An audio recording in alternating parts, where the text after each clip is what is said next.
Hello everyone. I hope you all will be good. Welcome to this new lecture for the subject of business and technology. Sorry.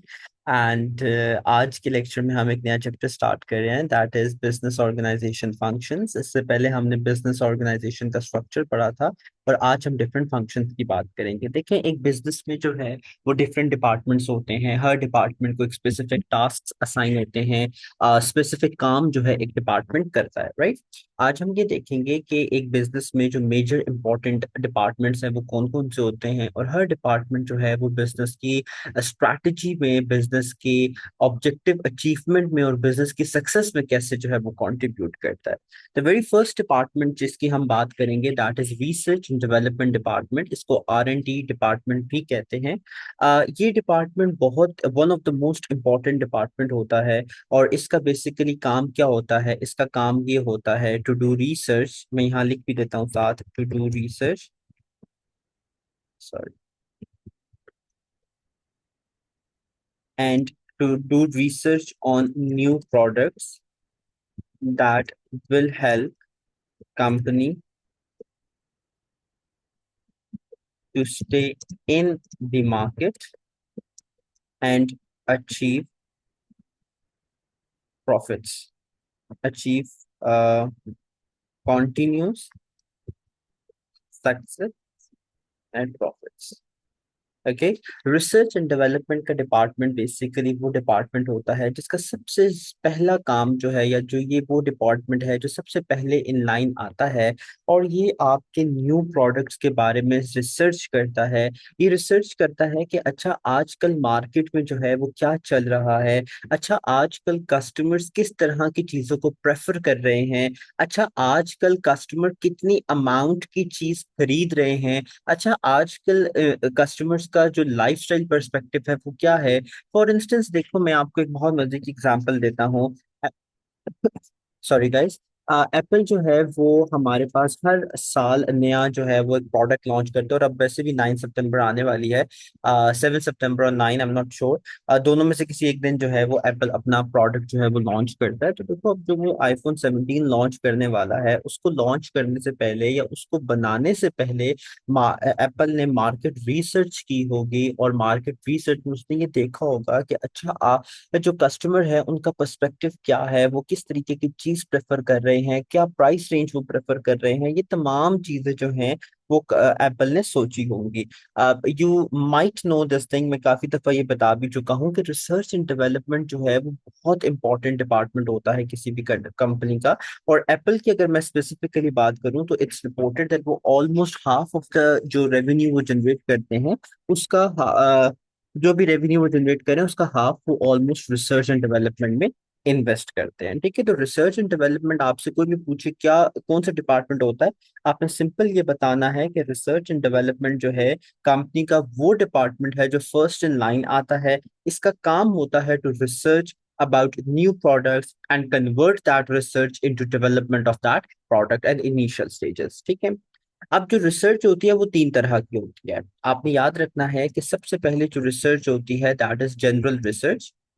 General research का मतलब होता है कि आप simply new findings जो है वो आइडेंटिफाई करते हो। Simply research about new findings and to stay up to date with market. आपने क्या करते हैं जनरल रिसर्च में कि आप सिंपल एक चीज के बारे में रिसर्च कर रहे हो ताकि आप उस चीज से अप टू डेट रहो। आप उस चीज को कमर्शियल यूज में जो है ना कन्वर्ट करने का आपका कोई भी इरादा नहीं होता। जनरल रिसर्च इज लाइक कि जिस तरह अब I am an ACC affiliate, तो मैं जनरली रिसर्च कर रहा हूँ कि अच्छा IFRS में क्या न्यू अपडेट्स आ रही हैं। अच्छा कौन सा IFRS किस तरीके से चेंज हो रहा है, क्या अपडेट्स हैं एंड ऑल दैट स्टफ। तो that is my general research कि मैं अपनी फील्ड से अप टू डेट रहना चाह रहा हूँ। तो जनरल रिसर्च होती है कि जहां पर आप सिंपली जो है वो ब्राउजिंग करते हो, सिंपल रिसर्च करते हो, और उस रिसर्च का मकसद ये होता है कि आप जो हो बिल्कुल मार्केट से अप टू डेट रह लो। ठीक है। जनरल रिसर्च के बाद हमारे पास आ जाती है अप्लाइड रिसर्च। अप्लाइड रिसर्च जो है वो कन्वर्ट करती है, convert be general into commercial purpose।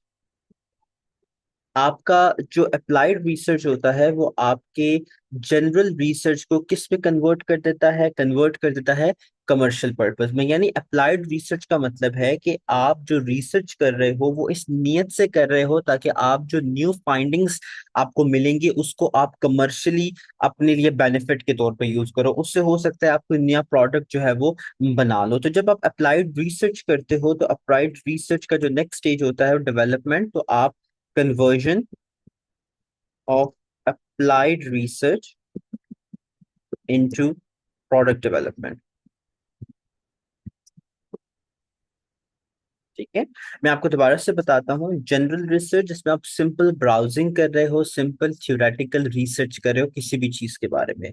Applied research जब आप एक रिसर्च करके उसको कमर्शियल पर्पस के लिए यूज करते हो, आप इस नियत से रिसर्च कर रहे हो कि आपने जो रिसर्च करनी है उससे आप एक प्रोडक्ट बनाओगे या आपने प्रोडक्ट डेवलपमेंट के लिए कोई रिसर्च करनी है, that is applied research. And development में क्या होता है कि जो भी आपने अप्लाइड रिसर्च की होती है उसको कन्वर्ट कर दिया जाता है into initial phases of the product development. ठीक है, अब इस पर एमसीक्यू कैसे आएगा। एमसीक्यू वो आपसे पूछ सकता है, एक सिनेरियो दे देगा, वो छोटा सा 1 और 2 लाइनर सिनेरियो होगा, बहुत बड़ा सिनेरियो नहीं होगा। और वो आपसे पूछेगा अच्छा बता दो इसमें किस तरीके की रिसर्च है, आइदर इट्स जनरल रिसर्च और आइदर इट्स अप्लाइड रिसर्च। एक तो ये एमसीक्यू आ सकता है।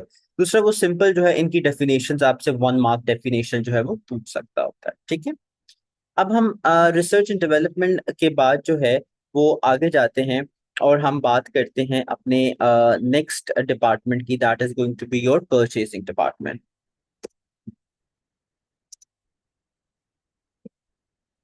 Purchasing department, it's one of the most important department in the company. Okay, obviously after the research and development we have purchasing department. As you all know, purchasing department को procurement department भी कहा जाता है। Okay, the word purchase को procure भी कहा जाता है। procure का मतलब होता है हासिल करना। तो परचेज डिपार्टमेंट और procurement department it's the second department जिस पर हम जो है वो आज बात करेंगे।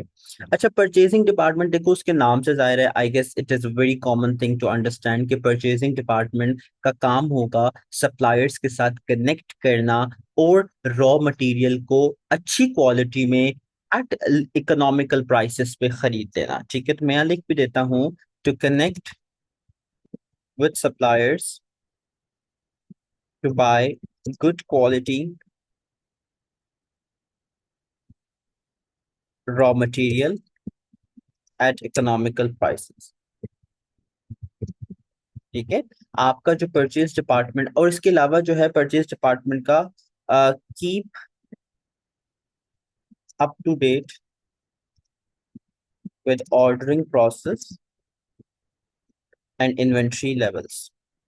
इन्वेंट्री लेवल्स का वेयर हाउस का भी काम होता है और इन्वेंट्री लेवल्स परचेजिंग डिपार्टमेंट का भी काम होता है। क्योंकि देखो जब तक परचेजिंग डिपार्टमेंट को ये नहीं पता होगा कि हमारे पास कौन सी इन्वेंट्री कितनी अमाउंट की पड़ी हुई है, they will never be efficient in ordering.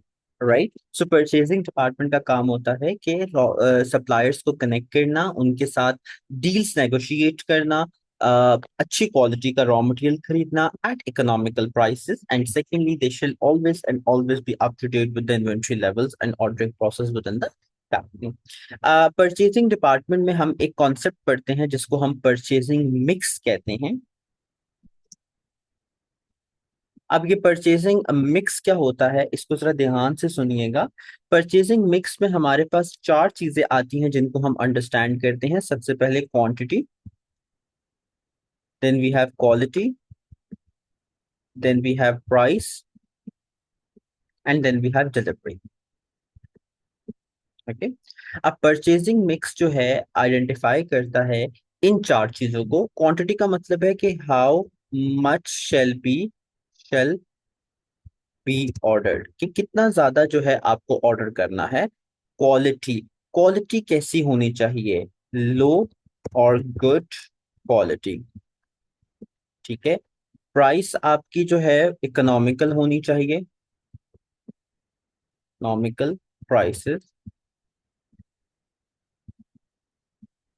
And delivery में डिलीवरी कॉस्ट को देखा जाता है। डिलीवरी टाइम को देखा जाता है, ठीक है। और इसके अलावा जो है, हाँ यही चीजें हैं, ठीक है। परचेजिंग मिक्स में आप इन चार चीजों को समझते हो, और इनमें आप क्या समझते हो, इसमें आप समझते हो कि अच्छा जब हम कोई चीज खरीदेंगे तो खरीदने के लिए क्या क्वांटिटी होनी चाहिए, कितनी क्वांटिटी हम अपने कंपनी के वेयर हाउस में रख सकते हैं। इन तमाम चीजों को समझना हम क्वांटिटी में कंसिडर करते हैं। तो क्वांटिटी में आप समझ लें कि एक जो परचेज मैनेजर होगा या परचेज डिपार्टमेंट होगा, वो हमेशा ये इंश्योर करेगा कि हर वक्त हमारे पास एक तो इतनी इन्वेंट्री की क्वांटिटी मौजूद होनी चाहिए कि हमारा जो प्रोडक्शन प्रोसेस है वो डिस्टर्ब ना हो। नंबर टू, एक स्पेसिफिक टाइम में कितनी क्वांटिटी ऑर्डर करनी चाहिए। आपने प्रीवियस लेक्चर्स में EOQ, economic order quantity, economic batch quantity के कॉन्सेप्ट्स पढ़े हुए हैं, तो वो हम इन्हीं क्वांटिटी में कंसिडर करते हैं। फिर क्वालिटी में हम बेसिकली कंसिडर कर रहे होते हैं कि जो क्वालिटी हम ऑर्डर कर रहे हैं, क्या वो क्वालिटी हमारे प्रोडक्ट के लिए सूटेबल है या नहीं। रॉ मटेरियल्स की बात हो रही है, क्योंकि बहुत दफा ऐसा होता है कि अगर आप क्वालिटी चेंज कर दो तो आपका वो जो डिजायर्ड प्रोडक्ट होता है या जो प्रोडक्ट आप बनाना चाह रहे होते हो वो प्रोडक्ट आपका नहीं बन रहा होता, ठीक है। फिर इसके अलावा जो है प्राइस की अगर मैं बात करूं, तो प्राइस में आपका आ जाएगा कि आप जो रॉ मटेरियल खरीद रहे हो वो आपके चीपेस्ट होने चाहिए। अब चीपेस्ट का हरगिज ये मतलब नहीं है कि आप लो क्वालिटी खरीदो। चीपेस्ट का मतलब है कि आप डिस्काउंट्स नेगोशिएट करो अपने सप्लायर के साथ, bulk production sorry bulk purchase की तरफ जो है आप चले जाओ। एंड डिलीवरी में फिर ये देखा जाएगा कि अच्छा अब उसकी डिलीवरी कैसे होगी, वो सप्लायर स्पॉन्सर्ड है या आप खुद डिलीवर करवाओगे, फिर कितने टाइम में डिलीवरी होगी, ये भी डिलीवरी चैनल क्या होगा, either it's going to be shipment, it's cargo और व्हाट कुरियर, वट एवर जो भी कॉन्सेप्ट है उसका, तो वो चीजें देखी जाएंगी, ठीक है। फिर परचेजिंग डिपार्टमेंट में जो है वो आपका आ जाता है परचेज प्रोसेस। अब अगर मैं परचेज प्रोसेस की बात करूं, तो यू ऑल गाइस नो कि परचेज प्रोसेस आपके एफएमए का एक बहुत ही इंपॉर्टेंट सेक्शन है। आपने एमए 2 में भी इसको पढ़ा, एमए 1 में भी पढ़ा, और एफएमए में भी मैंने इसको समझाया। मैं इसके साथ जो है आप जिस वीडियो लेक्चर में मैं परचेजिंग प्रोसेस को समझा रहा हूँ वो मैं यहाँ पर अटैच कर दूंगा in the description of this lecture, और आप जो है उस परचेजिंग प्रोसेस को उस वीडियो के जरिए जो है वो अंडरस्टैंड कर सकते हैं। जो भी उसमें डिपार्टमेंट्स यूज हो रही हैं, जो भी उसमें डॉक्यूमेंट्स यूज हो रही हैं, कौन सा डिपार्टमेंट क्या डॉक्यूमेंट इशू करेगा, ईच एंड एवरीथिंग उस लेक्चर में डिटेल्ड जो है वो डिस्कस्ड है। तो मैं इस वीडियो की डिस्क्रिप्शन में उसका लिंक दे दूंगा, and you guys have to go through that as well, तो आपको बहुत अच्छे से समझ में आ जाएगी। तो परचेज प्रोसेस का जो लिंक है that is going to be in description, okay. चलिए, नेक्स्ट हम फिर बात करते हैं अपने थर्ड डिपार्टमेंट की। एंड जो हमारा थर्ड डिपार्टमेंट है that is none other than production department, okay. Production department, अब हमारे पास obviously the name itself suggest कि ये आपकी प्रोडक्शन करेगा, ठीक है। प्रोडक्शन डिपार्टमेंट में आपने याद रखना है कि रॉ मटेरियल्स जो है वो आपके क्या होते हैं। रॉ मटेरियल आपका इनपुट होता है। इस इनपुट पर आपका जो वर्क इन प्रोग्रेस है वो इसको कन्वर्ट किया जाता है इसमें, तो दैट इज योर प्रोसेसिंग। और आपका जो फिनिश गुड होता है वो आपका क्या होता है, वो आपका आउटपुट होता है, ठीक है। तो याद रखना है कि प्रोडक्शन डिपार्टमेंट में आप इनपुट क्या करते हो, रॉ मटेरियल्स। प्रोसेसिंग में वर्क इन प्रोग्रेस होता है, रॉ मटेरियल्स को कन्वर्ट किया जाता है आपके फिनिश गुड्स में, एंड फिनिश गुड आपका आउटपुट जो है वो होता है, ठीक है।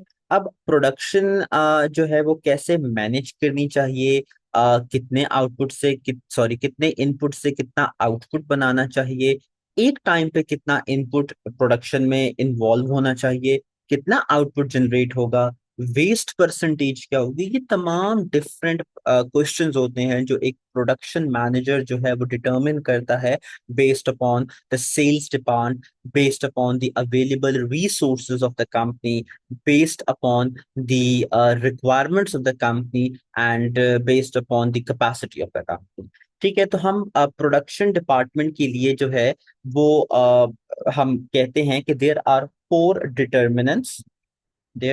four determinants of production। किसी भी कंपनी की प्रोडक्शन को चार चीजें जो है वो डिटरमाइन कर रही होती हैं। उन चार चीजों को हम बेसिकली नाम देते हैं फोर वीज का। अब ये फोर वीज क्या होती हैं? सबसे पहले आता है आपका वॉल्यूम, देन आपकी आती है वेराइटी। ठीक है, पहला है आपका volume, then we have variety, then we have variation, and then we have visibility. अब इन तीनों को समझें और इसमें से एमसीक्यू कैसे आएगा। अगेन इसकी डेफिनेशन पूछ सकता है 1 मार्क्स की, एंड दूसरा वो आपसे पूछ सकता है कि जो है एक छोटा सा आपको 1 2 लाइनर सिनेरियो दे देगा और बोलेगा कि अच्छा बताओ इसमें किस वी की जो है वो कमी है, या कौन सा वी इसमें एब्सेंट है। तो इस तरीके से आपको वो क्वेश्चन जो है वो दे सकता है। तो उसके लिए जरूरी है ये समझना कि what does the word volume means. Volume का मतलब होता है कि एक स्पेसिफिक टाइम पीरियड में कितने नंबर ऑफ यूनिट्स आपने बनाने हैं। ठीक है, तो volume basically tells you the number of units to be produced within a given period. तो वॉल्यूम आपको क्या बताएगा कि हाउ मैनी, मैं इसको कैप्स ऑफ करके लिखता हूँ, how many units shall be produced in a given period, कि एक स्पेसिफिक पीरियड में हमें कितने यूनिट्स को बनाना चाहिए। That is going to be your volume. Okay, so volume simply production का जो पहला डिटर्मिनेंट होगा दैट इज वॉल्यूम, वो आपको ये बताएगा या इसमें आप ये कैलकुलेट करोगे कि हमें कितने यूनिट्स को बनाना चाहिए इन अ स्पेसिफिक टाइम पीरियड। ठीक है, अच्छा, वैरायटी का क्या मतलब होता है? वैरायटी का मतलब होता है कितने टाइप्स ऑफ आउटपुट आपको चाहिए। वैरायटी का मतलब होता है types of output required. Okay, अब अगर हम नेस्ले की बात करें तो नेस्ले बहुत टाइप्स ऑफ आउटपुट बना रहा होता है। एक लेस के पैकेट की अगर मैं बात करूं तो इट हैज मल्टीपल फ्लेवर्स। तो वैरायटी बहुत ज्यादा होती है। देखो, जिस कंपनी में ज्यादा वैरायटी होगी ना, अगर हाई वैरायटी है तो हाई वैरायटी इक्वल होगी किसके? हाई कॉस्ट के। आप जितनी ज्यादा वेरिएशंस लेकर, सॉरी, जितनी ज्यादा वैरायटी लेकर आओगे एक प्रोडक्ट में, उतनी ही ज्यादा जो है आपकी कॉस्ट जो है वो लग रही होगी। ठीक है, आई होप सो यहाँ तक बात समझ में आ गई होगी। वेरिएशन का मतलब होता है कि how your production vary with sales demand. ठीक है, आपको देखना ये पड़ता है कि अच्छा आपकी सेल्स जो है उसके साथ आपकी प्रोडक्शन कितना वेरी कर रही है। आपको ये पता होना चाहिए कि जिन इंडस्ट्रीज में आपकी सेल्स डिमांड कांस्टेंट रहती है, कंपनीज इजीली प्रिडिक्ट कर लेती हैं कि अच्छा इस, क्योंकि लेट्स से कंपनी कहती है अच्छा आजकल तो जनवरी फरवरी मार्च चल रहा है, क्योंकि पिछले सालों का हमारे पास डेटा है, तो they are going to do a budget कि अच्छा हमारे पास ना इतनी सेल्स इस क्वार्टर में हो जाएंगी। लेकिन अगर एक ऐसी इंडस्ट्री है जहां पर जो सेल्स है वो बहुत फ्लक्चुएट करती हैं, यानी बहुत ज्यादा जो है वो, आप ये कह लो कि बहुत ज्यादा कस्टमर डिमांड फ्लक्चुएट करती है, तो वहां पर वेरिएशंस बहुत ज्यादा आती हैं। जिस इंडस्ट्री में सेल्स में वेरिएशन बहुत ज्यादा आए, वहां पर आपकी प्रोडक्शन में भी वेरिएशंस बहुत ज्यादा आएंगी।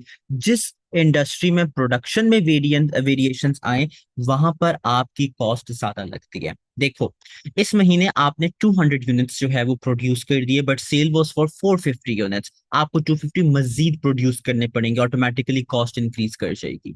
आपने 400 यूनिट्स बना दिए, लेकिन इस महीने सिर्फ 200 की रिक्वायरमेंट थी। 200 यूनिट्स आइदर तो वो क्लोजिंग में चले जाएंगे कुछ टाइम तक, अगर नहीं तो वो ऑब्सोलीट इन्वेंट्री हो जाएगा, आपकी ऑटोमेटिकली आपको लॉस हो रहा होगा। राइट, सो वेरिएशंस का मतलब होता है कि आपकी प्रोडक्शन आपकी सेल्स डिमांड के साथ कैसे वेरी करती है। Then last but not the least is visibility. Visibility का मतलब होता है कि हमारे पास जो है आप इसको यूं कह लो कि the amount of communication and dependency between production units. Visibility का मतलब ये होता है amount of communication and dependency, dependency yes, between production units. अच्छा, इसमें विजिबिलिटी में आप यूं कह लो कि आप लेट्स से डिफरेंट जो है वो प्रोडक्ट्स बना रहे हो, एक प्रोडक्ट दूसरे प्रोडक्ट से कितना रिलेट करता है। अगर एक प्रोडक्ट की जो सेल्स है वो ज्यादा हो रही हैं, तो उस सेल्स की वजह से आपके बाकी प्रोडक्ट की सेल्स पर क्या अफेक्ट पड़ रहा है, that is going to be your visibility. ठीक है। सो विजिबिलिटी में फॉर इंस्टेंस देखो, मैं आपको एक एग्जांपल देता हूँ कि लेट्स से आप एक कंपनी हो और आपके पास जो है ना वो रॉ मटेरियल की सप्लाई जो है वो इनकंसिस्टेंट है। ठीक है। सप्लाई इनकंसिस्टेंट का मतलब है कि कभी जो है वो सप्लायर आपको ज्यादा दे देता है, कभी आपको कम दे देता है, तो इनकंसिस्टेंट आपकी सप्लाई है। जब सप्लाई आपकी इनकंसिस्टेंट हो जाएगी तो ऑटोमेटिकली आपकी प्रोडक्शन भी इनकंसिस्टेंट होगी। जब ज्यादा मटेरियल होगा तो ज्यादा प्रोडक्शन होगी, कम मटेरियल होगा तो कम प्रोडक्शन होगी। अब कम और ज्यादा प्रोडक्शन के केस में आप किस यूनिट को प्रेफरेंस देते हो? आई होप सो आपने लिमिटिंग फैक्टर का कॉन्सेप्ट जो है वो पढ़ा हुआ होगा, आपको पता होगा कि लिमिटिंग फैक्टर्स क्या होते हैं। तो इसमें फिर हम लिमिटिंग फैक्टर्स देखते हैं और हम ये देखते हैं कि अच्छा, हम कौन से ऐसे प्रोडक्ट बनाएं जो हमारी प्रोडक्शन को इनहेंस करेंगे या जो ऑटोमेटिकली हमारी सेल्स को इनहेंस करेंगे। किसको ज्यादा बनाए, किसको कम बनाए, that is going to be your visibility factor. ठीक है। तो याद रखिएगा, प्रोडक्शन डिपार्टमेंट में there are 4 determinants of production जो आपकी प्रोडक्शन को डिटरमिन करेंगे, जो आपकी प्रोडक्ट आपकी कंपनी की प्रोडक्शन की परसेंटेज के बारे में बताएंगे। नंबर 1, वॉल्यूम, कितने यूनिट्स बनने चाहिए इन अ स्पेसिफिक टाइम। वेराइटी, कितने टाइप्स ऑफ आउटपुट जो है वो बनने चाहिए। एंड वेरिएशन, कि आपकी प्रोडक्शन सेल्स के साथ कैसे वेरी कर रही है। विजिबिलिटी, आपके डिफरेंट आउटपुट यूनिट्स जो हैं वो किस तरीके से इंटरकनेक्टेड हैं। This is all about your production department. I hope तो यहाँ तक आपको बात समझ में आ गई होगी। अब हम नेक्स्ट डिपार्टमेंट की तरफ जाते हैं। अब हम 3 डिपार्टमेंट्स की बात कर चुके हैं, that is number 1 research and development, number 2 हम बात कर चुके हैं परचेज डिपार्टमेंट की, एंड नंबर 3 हम बात कर चुके हैं प्रोडक्शन डिपार्टमेंट की। इसके बाद जो है हमने बात करनी है अपने फाइनेंस डिपार्टमेंट की, that is administration and finance. Number 3 के बाद let's go here, number 4 we have sorry, we have finance department। Finance department को एडमिनिस्ट्रेशन डिपार्टमेंट का नाम भी दिया जाता है। अब देखो, finance department is something, I believe मुझे कोई इतना एक्सप्लेन करने की जरूरत नहीं होगी, यू ऑल नो कि फाइनेंस डिपार्टमेंट में वो डिपार्टमेंट है जिसके पास कंपनी का पैसा होगा, कंपनी का कैश मौजूद होगा, कहाँ पैसे इन्वेस्ट करने हैं, कहाँ नहीं इन्वेस्ट करें, that is all the decision जो फाइनेंस डिपार्टमेंट बनाएगा। फाइनेंस डिपार्टमेंट को in small companies administration department भी कहते हैं, लेकिन जो मल्टीनेशनल कंपनीज होती हैं उसमें फिर ये डिपार्टमेंट अलग अलग हो जाते हैं। ठीक है। स्मॉल कंपनीज में आपकी जो फाइनेंस डिपार्टमेंट है उसको एडमिनिस्ट्रेशन डिपार्टमेंट भी कहा जाता है। अब छोटी कंपनीज की बात करें तो जो तमाम चीजें एक ही डिपार्टमेंट में आ जाएगी, बड़ी कंपनीज में ये तमाम चीजें अलग अलग होती हैं। ठीक है। अब देखो, फाइनेंस डिपार्टमेंट में आपका सबसे इंपॉर्टेंट एचआर डिपार्टमेंट को अलग नहीं किया जाता, वो भी एचआर डिपार्टमेंट इसी में ही आ जाता है। एचआर डिपार्टमेंट आपको पता है कि किसके काम आता है, hiring, firing and recruiting employees के काम आता है। ठीक है। फिर इसके अलावा जो है आपकी, अगर मैं बात करूं, एचआर डिपार्टमेंट हो गया, फिर इसके अलावा ट्रेजरी की अगर मैं बात करूं, ट्रेजरी डिपार्टमेंट जो है जो कैश मेंटेन करता है कंपनी में। ठीक है। Cash maintenance and cash investment, कि आपने कहाँ कैश इन्वेस्ट करना है, आपने पहले भी ट्रेजरी डिपार्टमेंट अपने पुराने सब्जेक्ट एमए2 में पढ़ा हुआ है, तो ट्रेजरी डिपार्टमेंट भी इसमें जो है वो इंक्लूड हो जाएगा। फिर इसके अलावा यहाँ पर अकाउंट्स डिपार्टमेंट होगा। अकाउंट्स डिपार्टमेंट आपको पता है कि क्या काम करता है, that is ledger maintaining, book keeping, मैं यहाँ पर लिख देता हूँ, book keeping and ledger maintenance जो है वो आपका अकाउंट्स डिपार्टमेंट करेगा। तो ये तमाम चीजें जो है आपका फाइनेंस डिपार्टमेंट कर रहा होता है। ठीक है। फिर इसके अलावा देखो, फाइनेंशियल रिपोर्ट्स बनाना, जो आपकी फाइनेंशियल स्टेटमेंट्स होती है, मैनेजमेंट रिपोर्ट्स बनाना, बजटिंग करना, वेरिएंस रिपोर्ट्स बनाना, परफॉर्मेंस एनालिसिस रिपोर्ट बनाना, फोरकास्टिंग रिपोर्ट्स बनाना। फिर इसके अलावा इक्विटी को रेस करना, शेयर्स कितने इशू करने हैं, डेट कहाँ से लेना है, लोन फाइनेंसिंग कहाँ से करनी है, इन तमाम चीजों को देखना। एसेट्स कहाँ से खरीदने हैं, रिसीवेबल्स कैसे मेंटेन करने हैं, पेएबल्स कैसे मेंटेन करने हैं, ये तमाम इन डेप्थ डिटेल्स आपकी फाइनेंस डिपार्टमेंट में हो रही होती हैं। ठीक है, तो आई होप सो यहाँ तक आपको बात समझ में आ गई होगी। फिर इसके बाद हमारे पास एक और चीज आ जाती है जिसको हम कहते हैं सर्विस ऑपरेशंस। अब सर्विस ऑपरेशंस बेसिकली इनका मतलब होता है वो कंपनीज जो आपको सर्विस प्रोवाइड कर रही हैं, सर्विस प्रोवाइडिंग कंपनीज।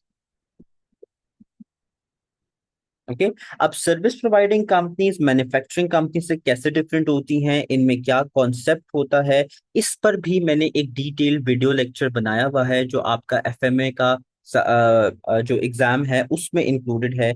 मैं इस वीडियो की डिस्क्रिप्शन में जो है इस लेक्चर का भी आपको लिंक दे दूंगा, तो you guys have to go there and you have to watch that video. उसमें मैंने डिटेल में एक्सप्लेन किया हुआ है कि सर्विस कॉस्टिंग जो है वो क्या होती है, एंड सर्विस कॉस्टिंग जो है कैसे मैन्युफैक्चरिंग से थोड़ा डिफरेंट होती है, क्या करेक्टरिस्टिक्स होते हैं सर्विस के। तो you guys have to watch that. So इसका जो वीडियो लिंक है वो आपकी डिस्क्रिप्शन में मैं इस वीडियो लेक्चर की डिस्क्रिप्शन में मैं डाल दूंगा, and you guys have to watch that.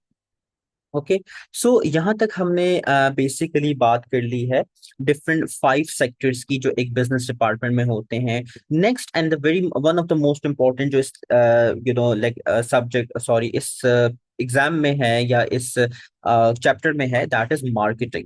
अब मार्केटिंग को I want to cover it in a separate lecture because उसमें बहुत सी इन डेप्थ बातें हैं और इन डिटेल बातें हैं जो हम उसमें करेंगे। तो let's keep this lecture until here, जिसमें हमने 4 से 5 डिपार्टमेंट्स की बात की है। ठीक है, I want you guys to go through these departments so far and do watch the 2 videos जिनके मैं लिंक डिस्क्रिप्शन में डाल दूंगा। एंड फिर हम जो इसका नेक्स्ट लेक्चर होगा उसमें मार्केटिंग को डिस्कस करके इस चैप्टर को वाइंड अप कर देंगे। ठीक है, तो make sure that you prepare well this chapter. So thank you so much. Until next time, guys, take care and have a good day. Bye.